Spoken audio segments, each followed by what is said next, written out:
शिवसेना पक्षाने चिन्ह प्रकरणी आज पुन्हा एकदा सुनावणी आहे। थोड्याच वेळात त्या सुनावणीला सुरुवात होणार आहे। तर वकील कपिल सिब्बल पुन्हा युक्तिवाद करणार आहे। आज आमचा युक्तिवाद संपणार, संजय राऊतांनी या संदर्भात माहिती दिली। तर सिब्बलानंतर शिवसेनेच्या वकिलांच्या वतीने युक्तिवाद सुरू होणार आहे। फुटीर गटाला युक्तिवादासाठी 4 ते 5 दिवस मिळणार असल्याचं राऊतांनी सांगितलंय। तर ठाकरे गटाचे वकील कपिल सिब्बल सुप्रीम कोर्टामध्ये आतापर्यंत जोरकसपणे अनेक मुद्दे मांडतायत।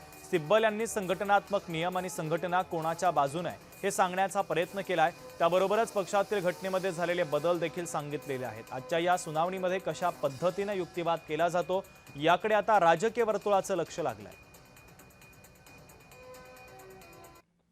आज कपिल सिब्बल त्यानंतर अर्धा पाऊण तास देवदत्त कामत हे दोन वरिष्ठ आमचे जे वकील आहेत ते आज आमचा युक्तिवाद संपवतील आणि त्यानंतर समोरचे जे लोक आहेत फुटीर गट ते वेळ घेतील आणि त्यांचं साधारण 4 ते 5 दिवस त्यांच्यासाठी सुप्रीम कोर्ट देईल आणि मग क्लोज फॉर ऑर्डर राहील निर्णयासाठी आणि साधारण 1.5 महिन्याच्या दरम्यान 1-1.5 महिन्यात तेवढा वेळ लागतो